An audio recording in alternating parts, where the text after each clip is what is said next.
Bonsoir et bienvenue sur Journal de guerre. Au 287e jour de la guerre entre le Hamas et Israël, voici ce qu'il fallait retenir de la journée à 19 h.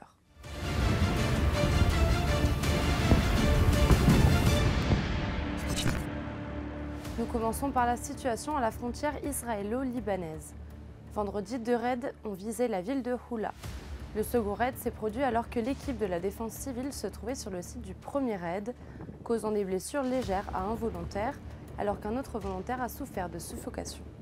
Une autre attaque a visé la ville de Markaba avec des obus tombant près du bâtiment de la municipalité, du projet d'eau et de la place publique. Les bombardements israéliens ont également visé Wadi al-Bayad, Daïra, Yarin, Lida et Aït al-Shab. De son côté, le Hezbollah a affirmé avoir pris pour cible les sites de Ruwaysat al-Alam, al-Marj, al-Ibad et la caserne de Ramim en réponse à des attaques israéliennes antérieures.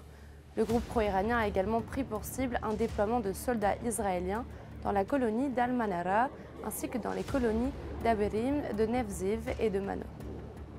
À Gaza, l'armée israélienne a visé une nouvelle fois ce vendredi le camp de réfugiés de Nusayrat et tué 9 personnes. 2 autres personnes ont aussi été abattues par une frappe israélienne à Deir el-Balah. Il y a de plus en plus de signes suggérant une élimination réussie de Mohamed Def, a déclaré vendredi le porte-parole de l'armée israélienne Daniel Hagari lors d'une conférence de presse.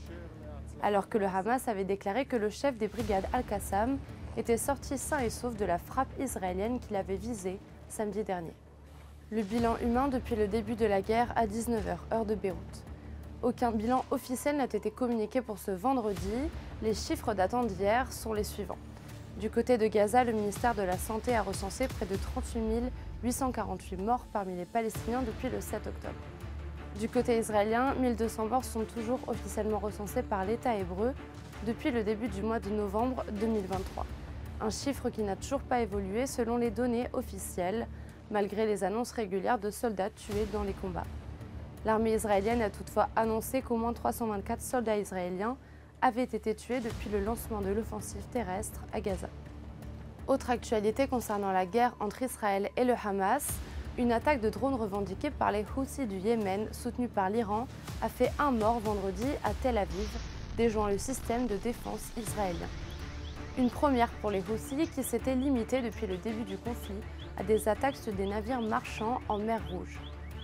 Le porte-parole des Houthis a prévenu que désormais, je cite, « la zone occupée de Jaffa, au sud de Tel Aviv, est une zone non sûre et qu'elle sera une cible principale de futures attaques qui vont atteindre en profondeur le territoire israélien ». Sur le plan diplomatique, vendredi, la Cour internationale de justice a estimé que l'occupation par Israël de territoires palestiniens depuis 1967 était illégale, ajoutant qu'elle devait cesser le plus rapidement possible. Une cinquantaine d'États ont témoigné dans cette affaire. Cependant, l'avis rendu par l'institution onusienne n'est pas contraignant.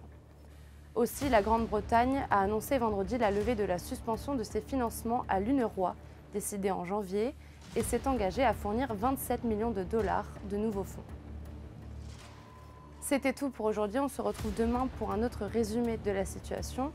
D'ici là, vous pouvez suivre toute l'actualité concernant cette guerre sur notre site www.icbeyrouth.com sous la rubrique Guerre Israël-Hamas, ainsi que sur tous nos réseaux sociaux.